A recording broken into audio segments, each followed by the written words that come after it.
नमस्कार मित्रों, आप सभी का आज की प्रेस वार्ता में स्वागत है। मित्रों, आपने ध्यान दिया होगा कि पिछले कुछ समय से हम जब प्रेस कॉन्फ्रेंस कर रहे हैं, हमने आपको ये दर्शाने की कोशिश की कि कैसे भाजपा शासित राज्य कोरोना के आंकड़ों को कम करके बता रहे हैं। हमने गुजरात का उदाहरण दिया कि 1 मार्च से 10 मई के बीच में 65,000 मौतों को छुपा लिया गया। लखनऊ का हमने उदाहरण दिया कि कैसे महाराज योगी के शासनकाल में सिर्फ लखनऊ से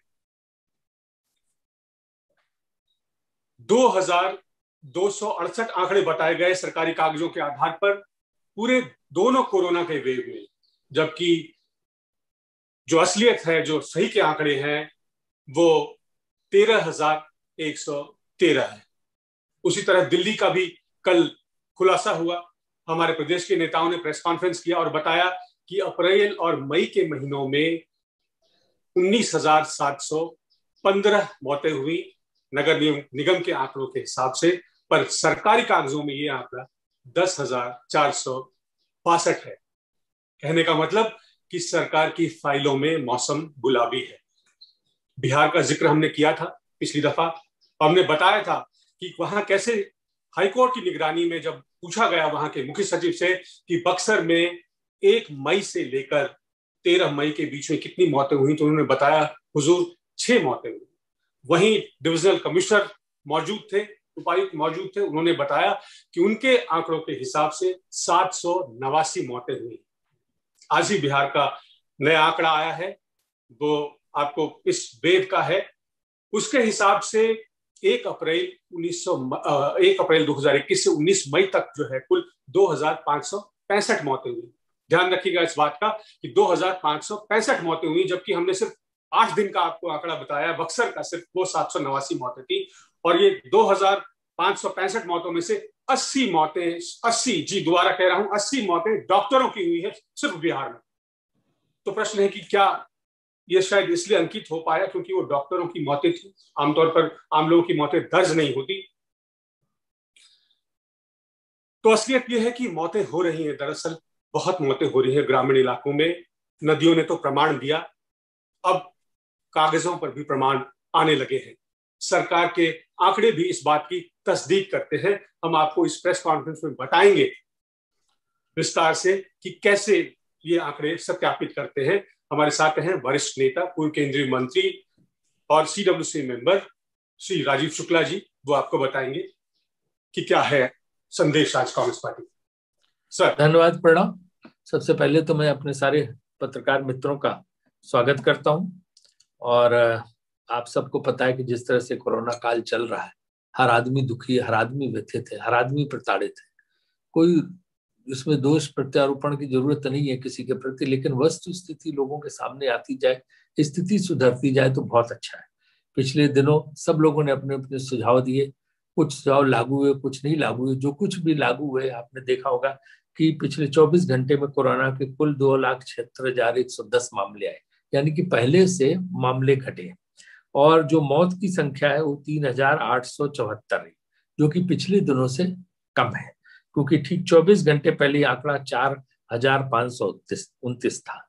लेकिन आज हमारी सबसे बड़ी चिंता है, जो खबरें हमारे पास आ रही है, कांग्रेस पार्टी के पास आ रही है और सूत्रों से भी आ रही है, विशेषज्ञों से भी आ रही है, कि गांवों में ये बुरी तरह फैल रहा है। और खासतौर से 25 राज्य देश के ऐसे हैं जहां भी गांव में बुरी तरह फैल रहा है। वो सबसे बड़ी चिंता की बात है, क्योंकि गांव में ना तो कोई टेस्ट की सुविधा है, टेस्टिंग की, ना कोई इलाज की सुविधा है, ना अस्पताल है, और जो है भी वो डॉक्टरों को इसके इलाज की कोई जानकारी नहीं कि क्या करना चाहिए, क्या नहीं करना चाहिए।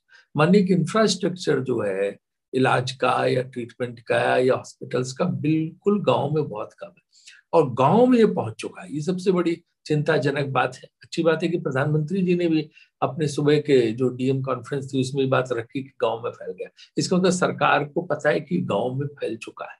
अब ये सबसे बड़ी चुनौती आज हमारी आ जाती है कि गांव को हम कैसे बचाएं। उसमें सबको मिलके जो है लगना होगा, सारी केंद्र सरकार को और राज्य सरकारों को। और इसमें जो है जब तक हम युद्ध स्तर पर इससे मुकाबला नहीं करेंगे, मुझे नहीं लगता है कि गांव में फैले कोरोना को आप आसानी से ऐसे रोक सकते हैं कि कोरोना जो है जो प्रोटोकॉल उसका पालन करो। सिर्फ इसको गांव वाले कहाँ प्रोटोकॉल का पालन करते हैं, और वहां लोग बुखार आता जा रहा है, बीमार होते जा रहे हैं, मरते जा रहे हैं, और लोगों को इसका कोई आइडिया नहीं लग रहा है। तो हमारा ये कहना है कि कोरोना के मरीजों की संख्या में कमी आई है, उसकी जो भी वजह हो सकती है, लेकिन मृत्यु दर में अभी स्थिरता नहीं आई। मृत्यु दर अभी भी 1.4 से 1.10 के आसपास बनी हुई है, जो कि बहुत चिंता का विषय है, क्योंकि बहुत लोग पिछले साल के उसमें लोग नहीं मरे थे, इस बार लोगों की मृत्यु बहुत हो रही है। तो ये हमारे लिए बहुत बड़ा जो है, जो हमारे पास राज्यों से मृत्यु दर के आंकड़े हैं, राष्ट्रीय औसत मृत्यु दर 36 में से 25 राज्यों में पिछले एक सप्ताह में बढ़ी है। और हम सभी जानते हैं कि ग्रामीण इलाकों में कैसी चिकित्सा सुविधाएं उपलब्ध है। पिछले एक सप्ताह में मतलब 10 से 18 मई के बीच में यूपी में एक 1.03 से 1.10, कर्नाटका में 0.98 से 1.01, उत्तराखंड में 1.56 से 1.75, हिमाचल प्रदेश में 1.43 से 1.48, महाराष्ट्र में 1.49 से 1.54, दिल्ली 1.47 टू 1.58। इस तरह त्रिपुरा को अगर छोड़ दें तो पूरे नॉर्थ ईस्ट में भी औसत मृत्यु दर का जो राष्ट्रीय औसत है वो बहुत अधिक है, और इसको किसी न किसी तरह से हमें ये करना है। वहां जो दवाई दे रही है वो टीबी की दे रहे हैं, मलेरिया के दे रहे हैं, और वो लोगों को असर नहीं कर रही है। तो अब आप पूछेंगे कि इसके लिए क्या, इसका सोल्यूशन क्या है? तो अगर हम सारे विशेषज्ञों की राय रखें जो वर्ल्ड वाइड है, और सारे ऐसे देश जिन्होंने कोरोना पे प्रभावी नियंत्रण किया, अगर उनका हम उदाहरण दें, तो ये पहले भी हमने लगातार हम फरवरी से ट्वीट कर रहे हैं और कह भी रहे हैं लोगों से, वैक्सीनेशन वैक्सीनेशन वैक्सीनेशन। जितना जिन देशों ने वैक्सीनेशन का टारगेट अचीव कर लिया, या सब्सटेंशियल अपनी पॉपुलेशन को, अधिकांश पॉपुलेशन को, जनसंख्या को जिन्होंने वैक्सीनेट कर दिया, वो कोई भी वैक्सीन हो, वो इसको बहुत आसानी से काबू कर पा रहे हैं। और जहां वैक्सीनेशन में जो देश पिछड़ गए, वहां ये काल का ग्रास लोगों को बनाता चला जा रहा। हमारे यहाँ अगर जो एक आंकड़े जो विशेषज्ञों ने निकाले हैं कि आपको जो है हर रोज 90 लाख लोगों को टीका लगाना होगा, वैक्सीनेट करना होगा। जब तक आप 90 लाख लोगों को टीका रोज नहीं लगाएंगे, तब तक इस चेन को नहीं तोड़ पाएंगे। और अगर हमारा जो वैक्सीनेशन का जो मौजूदा हालत है वो बहुत ही धीमी है, बहुत ही स्लो है, बहुत ही धीरे है, इस दर से हम कुछ नहीं कर पाएंगे, हमें 1-2 साल लग जाएंगे। और अगर हमने वैक्सीनेशन तेजी से किया तो हम तीसरी वेव को भी रोक देंगे, वरना तीसरी वेव आना तय है, क्योंकि हमारी चेन टूटेगी नहीं। चेन नहीं टूटेगी तो आप जानिए कि समस्या बढ़ती चली जा रही। आज देखिए अफ्रीका के देश सजग हो गए, उन्होंने एक अफ्रीका यूनियन बना लिया और सब मिलकर नेगोशिएट कर रहे हैं जॉनसन एंड जॉनसन से कि हमें इकट्ठे आप ये करके पूरे अफ्रीका के लिए वैक्सीन दे दीजिए। तो सब जगह सारे देश मिल मिल के प्रयास कर रहे हैं, लेकिन हमारे यहाँ वो प्रयास नहीं। हमारे यहाँ तो इतने लोग हैं कि अगर बाजार में उपलब्ध होती तो अपने जेब से खरीद के वो ले सकते थे और खरीद के लगवा सकते थे। इस तरह से लोग वैक्सीन लगवाने के लिए बेताब। आज प्रधानमंत्री जी ने भी कहा कि जो है वैक्सीन बर्बाद नहीं होनी चाहिए, एक वैक्सीन भी ये करके कोई बर्बाद होनी चाहिए। वैक्सीन तो बर्बाद तब हो जब वैक्सीन उपलब्ध हो। आज देखिए ना, आज दिल्ली सरकार का स्टेटमेंट है कि 2 दिन की वैक्सीन बाकी है। इसके पहले कर्नाटक का था कि 2 दिन 3 दिन की बाकी है। उसके पहले महाराष्ट्र में वहां भी वैक्सीन की। तो हर जगह वैक्सीन की किल्लत मची है। मेरे हिसाब से मैं केंद्र सरकार से अनुरोध करूंगा, प्रधानमंत्री जी से अनुरोध करूंगा कि युद्ध स्तर पर वैक्सीनेशन की तैयारी करें, सारे राज्य सरकारों के लिए रेट नेगोशिएट करें। जितने वैक्सीन उत्पादक हैं या जो दे सकते हैं, सबसे जो है सारी एम्बेसीज के जरिए और जो है जो यहाँ से भारत सरकार बात करके अधिक से अधिक जहां से जितनी वैक्सीन आ सकती है हमें लाने की कोशिश करनी चाहिए। और उसके साथ साथ हम बाजार में भी उपलब्ध कराएं, रिस्ट्रिक्शन नहीं होने चाहिए। जो खरीद के लगा सकता है, अफोर्ड कर सकता है, वो बाजार से खरीद के लगाए। और हर एक को हम नहीं कहते कि आप फ्री वैक्सीन दो, ठीक है, जो गरीब लोग हैं, जो ऐसे लोग हैं जो अफोर्ड नहीं कर सकते, उन सबको फ्री देना चाहिए। लेकिन जो लोग खरीद सकते हैं उनके लिए भी मार्केट में उपलब्धता होनी चाहिए। और बाकी जो है राज्य सरकारों ने, तमाम राज्य सरकारों ने अनाउंस किया कि हम फ्री वैक्सीन देंगे, लेकिन उनके पास वैक्सीन नहीं। तो वैक्सीन की उपलब्धता राज्य सरकारों को सुनिश्चित करी जाए, मार्केट में होनी चाहिए, ताकि भारत का नागरिक वैक्सीन से वंचित 1.5 महीना तकरीबन सेकेंड वेव को होने आ रहा, अभी तक हम वैक्सीन उपलब्ध लोगों को नहीं करा पा रहे, और वैक्सीन के मौजूदा दर से हम कुछ नहीं कर सकते। क्या हुआ, इतने दिन से स्पुतनिक कहाँ बाजार में, अभी तक तो लोगों को बाजार में उपलब्ध नहीं हो पा रही है। आप कहते हैं बाजार में आएगी, उसमें भी डिले हो रहा है, क्योंकि अगर आपने देखा होगा तो स्पुतनिक की पहली खेप कोई 20 दिन पहले हैदराबाद में लैंड कर गई थी, 20 से 25 दिन पहले, वो तुरंत के तुरंत करनी चाहिए थी। इसी तरह से फाइजर वाली वैक्सीन का क्या हुआ, उनको फरवरी में तो हमने बिल्कुल उनको इतना ही कर दिया कि वापस चले गए एप्लीकेशन विड्रॉ करके। अब वो है कि उनसे दोबारा अगर बात करी तो उसका स्टेटस क्या है, और भी जो तमाम वैक्सीन है उनका स्टेटस क्या है। सरकार को इस पे पूरा एक व्हाइट पेपर देश के सामने रखना चाहिए, और वैक्सीनेशन पॉलिसी को कितनी तेजी से चला सकते हैं, कैसे इसको बहुत युद्ध स्तर पे ले जा सकते हैं, इसका प्रयास, इसकी हम मांग करते हैं कि सरकार को तत्काल वैक्सीनेशन के मामले में युद्ध स्तर पर कार्रवाई करनी चाहिए। और मुझे तो बड़ी खुशी है कि केंद्र के मंत्री नितिन गडकरी जी स्वयं बोल रहे हैं कि कैसे वैक्सीनेशन ये करके करना चाहिए। इसके पहले डॉक्टर मनमोहन सिंह जी ने सुझाव दिया था, लेकिन अगर केंद्र के मंत्रियों की भी जो है मांग, उसकी कोई सुनवाई नहीं हो रही, तो मुझे समझ में नहीं आ रहा कि हो क्या रहा। तो इसलिए आज की प्रेस कॉन्फ्रेंस में हम यही मांग करते हैं कि वैक्सीनेशन नीति में आमूल चूल परिवर्तन करके ज्यादा से ज्यादा स्तर पर कम से कम रोज 90 लाख लोगों को वैक्सीनेट किया जाए, सारे राज्यों को उपलब्ध कराई जाए। और अब एक नई चिंता बच्चों की भी आ रही है कि वैक्सीनेशन का बच्चों को भी कराना पड़ेगा। और बाहर के देशों में तो लोगों ने 12 से 18 के बीच में शुरू कर दिया, और अब 12 से नीचे भी जा रहे हैं, 12 साल से नीचे। हमारी तो उसकी कोई तैयारी नहीं। तो इसलिए ये बहुत बड़ी, मतलब मुझे तो लग रहा है जो स्थिति आ रही, पूरी 130 करोड़ की जनसंख्या को वैक्सीन लगानी पड़ेगी, और इस गति से चली तो ये नहीं संभव है। तो इसलिए हम यही, I would request the prime minister, I would अर्ज the prime minister to take it on emergency basis, urgent basis. He should speak to all the chief ministers on vaccination program, and it should be taken up in such a way by which it should be treated as if there is a war-like situation. Then only a solution can be found and the chain can be broken. कि अगर data सही नहीं आएगा तो जो ये बात हो रही कि जो कोरोना जैसी फैमिली जो पूरी की पूरी तबाह रह गई, बच्चों और तबाह हो गई है, और बच्चों को कोई सुविधा उनको आगे कैसे मिलेगी अगर वो उस रिकॉर्ड में नहीं है। बात आपकी एकदम सही है। तो मैं मानता हूँ कि ये रिकॉर्ड्स की फजिंग नहीं होनी चाहिए, आंकड़ों की बाजीगरी नहीं होनी चाहिए, खुल के बताना चाहिए, क्योंकि लोगों की स्वास्थ्य का सवाल है, लोगों की जिंदगी का सवाल है, लोगों की सांसों का सवाल है, उनके साथ खिलवाड़ नहीं होना चाहिए। ये ज्यादातर प्रॉब्लम आ रही है जो गाँव में फैला है, गाँव के रिकॉर्ड्स बिल्कुल नहीं आ पा रहे।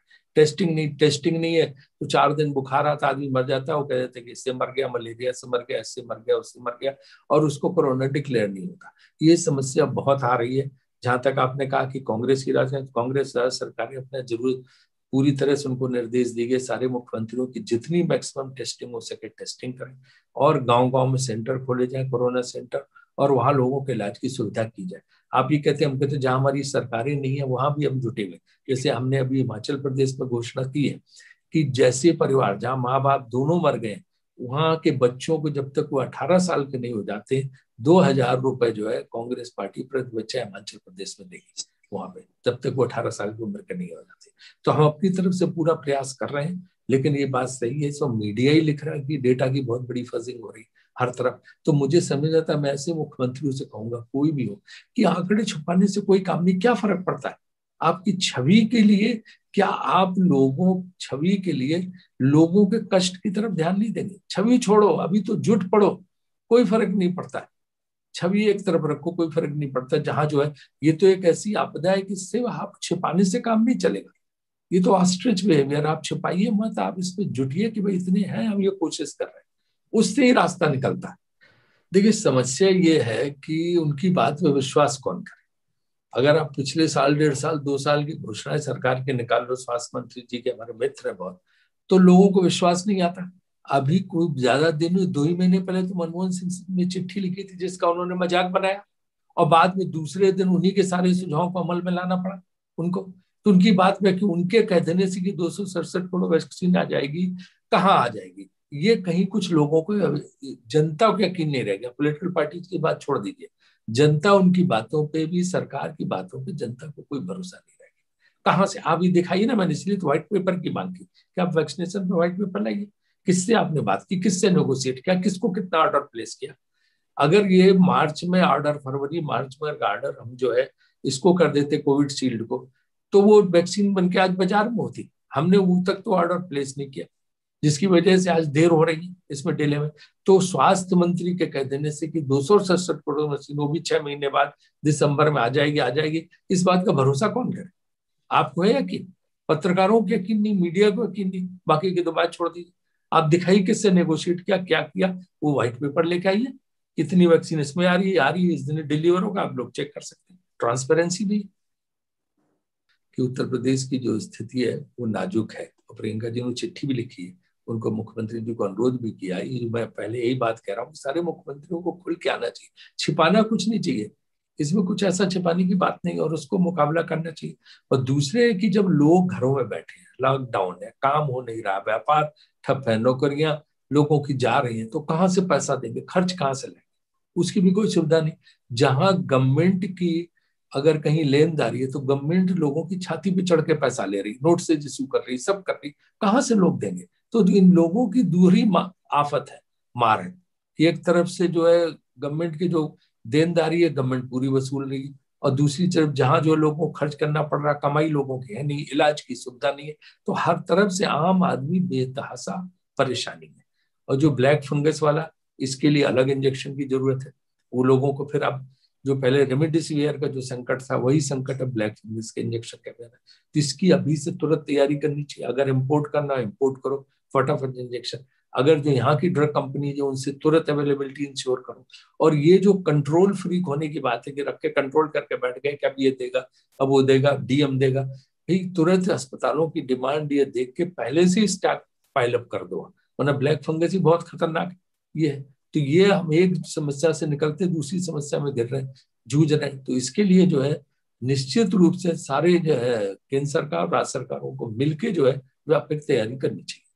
विपक्ष ने कब सहयोग का हाथ नहीं बढ़ाया, लेकिन हमेशा मैं तो खुद गवर्नमेंट में रहा हूँ, पार्लियामेंट्री अफेयर मिनिस्टर रहा हूँ, कि इनिशिएटिव गवर्नमेंट की तरफ से आता है, सारे राजनीतिक दलों से संपर्क किया जाता है, उनकी मीटिंग की जाती है। हमारी सरकार होती थी तो हम लोग 4-4, 5-5 राउंड सब पॉलिटिकल पार्टीज विपक्ष के साथ बैठ के मीटिंग करते थे। यहाँ एक मीटिंग भी नहीं हुई सारे राजनीतिक दलों के प्रति, किसी से कहे नहीं कि आपकी मदद करो, बल्कि उल्टा ही चल रहा है कि आप बोल क्यों रहे हो। उनके बोलने पर रोक लगाई जा रही है, उनके पीछे पूरी आर्मी लगा दी जाती है, ट्रोल आर्मी, सब आर्मी, बयानबाजी पूरी चलती कि आप क्यों बोल रहे हो, आप बोलो मत, आप चुप बैठो, हम जो कर रहे हैं सही कर रहे हैं, आपको बोलने का कोई अधिकार नहीं। तो विपक्ष का सहयोग कौन ले रहा? कितनी बार कहा कि पूरा सहयोग करेंगे, सारे लोग, हमारे सारे मुख्यमंत्री सहयोग कर रहे हैं। फिर तब क्या हुआ? उस स्थिति में जो विपक्षी दल है जहां जो कर पा रहे हैं वो कर रहे हैं। कांग्रेस पार्टी ने पूरा 3-3 तो हमारी वर्किंग कमेटी हो चुकी कोरोना को लेके, जिसमें हम जगह जगह हर जगह अपनी पीसीसी को, सबको, कि भाई आप अपनी तरफ से फर्ज करो, लोगों को मदद दो। अगर सरकार मदद आपकी नहीं चाहती तो हम तो तैयार हैं सरकार के साथ सहयोग और मदद की, जिस तरह से हमारी हर जगह इस तरह के संगठनों पे, इस तरह के मौके पे जैसे इमरजेंसी लाइक सिचुएशन होती है, वो उस सिचुएशन को मान के जो है सबका सहयोग लेके पूरे देश को जुट जाना चाहिए। यही तो हम बात कर रहे हैं। लेकिन सहयोग का कोई हाथ आपने देखा? सहयोग की कोई कोशिश आपने देखी? आप तो इतने सीनियर पत्रकार हैं, सब आपने देखा, कहीं कुछ नहीं, बल्कि इसका बुरा माना जाता कि आप कुछ कह दें। कोरोना के एक भी बयान पे ऐसा माना जाता कि जो है कि आपने जो है पता नहीं क्या कर दिया, आप सरकार की आलोचना, इसको सरकार की आलोचना से क्यों लिया जा रहा है? ये एक स्थिति, इस स्थिति से हमें निपटने की पूरी कोशिश करनी चाहिए।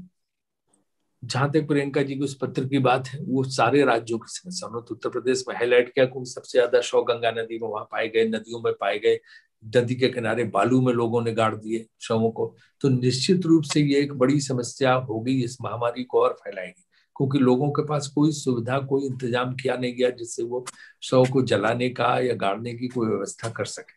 तो एक बहुत बड़ी समस्या है, इसको तो मीडिया ही लेके आई आगे। मैं तो धन्यवाद देना चाहता हूँ कि इस पूरी समस्या को मीडिया ने आगे लेके आई, और तब इस पे पूरे देश में हंगामा, और विदेशों तक में जो है ये सब तरफ दिखाया गया कि भाई ये क्या हो रहा है। तो इसके जो है जो पुख्ता इंतजाम होने चाहिए थे वो नहीं हो पाए, और उसकी वजह से अभी एक नई समस्या है। तो इसके लिए अभी से कि वो जो इन्फेक्शन वहां से फैल सकता है, उसमें उत्तर प्रदेश सरकार को जुटना चाहिए, और राज्य सरकारों जहां जहां ये समस्या है उनको तत्काल, उसको हर डिस्ट्रिक्ट कलेक्टर को आज प्रधानमंत्री जी को इंस्ट्रक्शंस देने चाहिए कि ऐसी जहां स्थिति है वहां पे अभी से वो रोकने की कोशिश करें, वरना वो जो है जो संक्रमण फैलेगा उससे वो बहुत भयानक होगा। वो बात बिल्कुल उन्होंने सही कही है, और उस तरफ जो है ध्यान देना चाहिए। और दूसरी चीज ये, मैं फिर हाथ जोड़ के विनम्रता से अपील करता हूँ कि इस समय छवि की चिंता मत करो, छवि छोड़ दो, लोगों को बचाओ। छवि तो होती रहेगी, बनती रहेगी, बाद में भी आती रहेगी। ये इस समय छवि क्या होती है, इस समय छवि को छोड़ो और लोगों की जो है जान बचाने में, लोगों को मदद करने में अपना वो लगाना चाहिए। अगर वहां ये जो इमेज मैनेजमेंट है, ये कुछ दिन के लिए रख दो, और इसके बाद सारी लड़ाई केंद्रित करो कोरोना की। पूरा सहयोग विपक्ष देने को तैयार है, सारे मुख्यमंत्री देने को तैयार, सबका सहयोग लो, सबको प्यार सिखो कि भाई आओ। एक जब ये देखोगे तो अपने आप एक प्यार बढ़ेगा और लोग इसमें मदद करने आएंगे।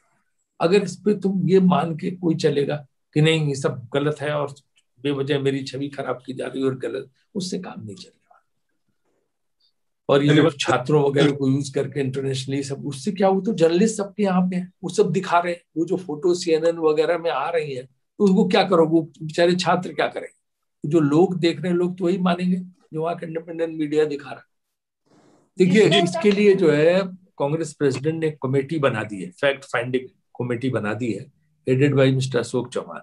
और मेरे ख्याल से वीरप्पा मोइली जी को उनको लिखना चाहिए। सब लोग स्वतंत्र हैं उनको अपने विचार देने के लिए और कमेटी को संपर्क करने के लिए, और जो भी अपने विचार देना चाहे, सुझाव देना चाहे उस कमेटी को, तो निश्चित रूप से कांग्रेस हाईकमान को, की वर्किंग कमेटी में स्वयं सोनिया जी ने इस कमेटी को बनवाया था कि कमेटी बना के हार के कारणों की पूरी समीक्षा की जाएगी उस पर, और उस पर कड़े कदम उठाए जाएंगे, जो प्रभावी कदम उठाए जाएंगे। तो मैं तो अनुरोध करूंगा वीरप्पा मोइली जी से that he should write to the Ashok Chauhan committee. हाँ, instead of talking to media person, if he writes to the committee, definitely a notice will be taken of that, a cognizance will be taken of that. देखिए, हम श्रेय लेने की race में ही नहीं, श्रेय लेने की होड़ में ही नहीं, हम उन लोगों में से नहीं है कि तुरंत श्रेय लेने लगे कि हमारे दबाव से, लेकिन हम लगातार ये बात कह रहे हैं कि किसानों की मदद करो। हमारा तो इतिहास है, किसानों के कर्ज हमने माफ की, किसानों की जब भी जरूरत हुई तब हमने मदद की। और ये जो सब्सिडी की राशि आप बता रहे हैं समर्थन मूल्य की, वो समर्थन मूल्य हम तो इससे ज्यादा देते थे, लेकिन कोई बात नहीं, जो बढ़ाया अच्छा है। लेकिन सबसे बड़ी चीज है जो हम कह रहे हैं इस समय, वो ये कि जो सब्सिडी का समर्थन मूल्य आपने बढ़ा दिया, ये तो तब मिलेगा किसान को कि जब वो फसल काट पाएगा, फिर ले जाएगा, तब बेचेगा। आज कोरोना काल में कौन निकल पा रहा, कौन फसल ले जा पा रहा, किसको कौन अवेलेबल है, कौन सी गाड़ियां अवेलेबल है, कौन से ट्रक ट्रैक्टर अवेलेबल है जिसपे ले जा रहा है, तो उसको फायदा कोई नहीं मिलेगा। तो इसमें जो कांग्रेस वर्किंग कमेटी का सुझाव है कि तत्काल पहले तो 6-6 हजार रुपए उनको देना शुरू कर दीजिए। वो सारे जितनी सब्सिडी का पैसे ने बढ़ाया अड़ाया, उन सबके ऊपर ये एक बहुत बड़ा कल्याणकारी कदम होगा। ये तो जब जाएगा और बेचेगा तब उसको न्यूनतम समर्थन मूल्य मिलेगा, सब्सिडी का एडवांटेज मिलेगा। आज तो तुरंत जरूरत है, अभी कहाँ वो ले जा पा रहा, खेत खलियानों में काम नहीं हो रहा, लोग घरों में छिपे बैठे हैं, वाहन नहीं है ले जाने के लिए बाजारों में, खरीद सेंटर्स में जो इसके लिए परचेज सेंटर्स हैं, तो कहाँ से ले जाएगा? ये तो सिर्फ एक विंडो ड्रेसिंग है, ऊपर से कोई घोषणा वाहवाही। तो इसलिए जो है ये अच्छी बात है, आगे करना चाहिए और बढ़ाना चाहिए, है ना। जो प्रॉमिस किया था आपने स्वामीनाथन कमेटी के हिसाब से, वैसे करना चाहिए। लेकिन इस समय तो तत्काल जो है 6,000 रुपए जो है महीने डालने का काम शुरू कर देना चाहिए। उससे उनको राहत मिलेगी, किसानों को, गरीबों को, सबको। बजाय इसी की आपने न्यूनतम समर्थन मूल्य बढ़ा दिया, वो कब उसको फायदा मिलेगा? ये तो वैसे ही है कि आपको जो है साल के अंत में बोनस मिलेगा, तो जब साल का अंत होगा तब मिलेगा। जी, और सर इसके साथ ही आपको ध्यान है कि हजारों की संख्या में लोग आज भी बैठे हैं सड़कों पर काले कानून के विरोध में। सरकार को अगर संवेदना होती तो उस काले कानून के बारे में वो दोबारा सोचते, उसको वापस लेते। मेरे ख्याल से सर सरकार, हमारे सवाल खत्म हो गए हैं। अब मैं आपके अनुमति से वाइंड अप करता हूँ। धन्यवाद। आपका बहुत बहुत धन्यवाद सर। चुनौतियां बहुत है हमारे सामने, पर सबसे बड़ी चुनौती है कि मौत को रोका जाए, मौत के आंकड़ों को रोका जाए। सरकार हालांकि कह रही है कि वो रोकेगी और वो वैक्सीन का इंतजाम करेगी, सवाल है कि विश्वास कौन करे। प्रधानमंत्री को इसमें हस्तक्षेप करना चाहिए और कारगर कदम उठाना चाहिए। आपका बहुत बहुत धन्यवाद।